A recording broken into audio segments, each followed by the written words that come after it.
Hello guys, I'm Harshit. Me along with my friend Gopish are going to tell you about cap and trade. So how does cap and trade work? Well, pretty much all serious scientists agree that we need to reduce the amount of carbon in the atmosphere to 350 parts per million if we want to avoid climate disaster.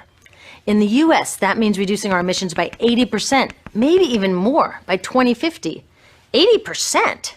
Now, the problem is that most of our global economy runs on burning fossil fuels, which releases carbon. The factories that make all our stuff, the ships and trucks that carry it around the world, our cars and buildings and appliances, and just about everything. So how are we going to reduce carbon 80% and not go back to living like Little House on the Prairie? Well, these cap and trade guys are saying that a new carbon stock market is the best way to get it done. The first step would be getting governments around the world to agree on a yearly limit on carbon emissions. That's the cap. I think that part is great. So how do they want to ensure that carbon emissions stay under the cap? Well, governments would distribute a certain amount of permits to pollute. Every year there would be fewer and fewer permits as we follow the cap to our goal. Innovative companies will get on board, building clean alternatives and getting more efficient. As permits get scarcer, they would also become more valuable. So naturally, companies who have extra will want to sell them to companies who need them. That's where the trading comes in. Cap and trade scenario in Europe. Cap and trade in Europe was carried out in two phases. Phase 1 was a 3-year pilot period succeeded in establishing the price of carbon-free trade and emission allowances across the EU. Phase 2 was a 4-year process where allowances equivalent to 1.4 billion tons of CO2 were sold. Also, cutting the total volume of emission allowances by 6.5% compared with 2005 level. Allowances to be traded increased from 321 million in 2005 to 7.9 billion in 2011. It was a huge success. Increase in cap will be 1.74% and 2.2% over the next 10 years each, which results collectively in a reduction of 43% CO2 emission by 2030 as compared to 1996.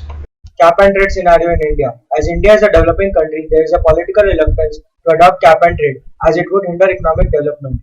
Hence, India has implemented a perform, achieve and trade strategy where energy efficiency targets are measured in terms of specific energy consumptions. The industries which exceed its SEC targets are then eligible to sell energy saving certificates and trade off to those who couldn't meet their SEC target. Here in the diagram we can see two industries have been given SEC targets. Industry 2 is able to achieve the target while Industry 1 fails to do so. Therefore, Industry 2 can trade off the additional saving in the form of energy saving certificates and sell it to Industry. Companies then buy and sell emissions allowances through the carbon market, each equivalent to 1 tonne of CO2. The less companies emit, the less they pay. So they are incentivized to pollute less and innovate more.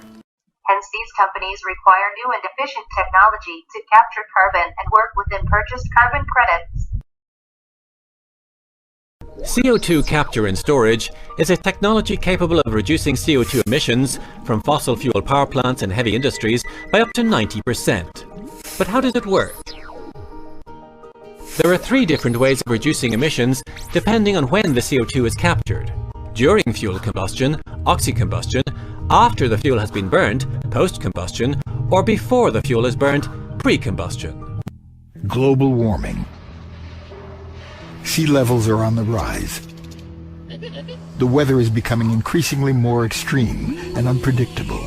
Species after species face extinction, and severe water shortage threatens dry regions.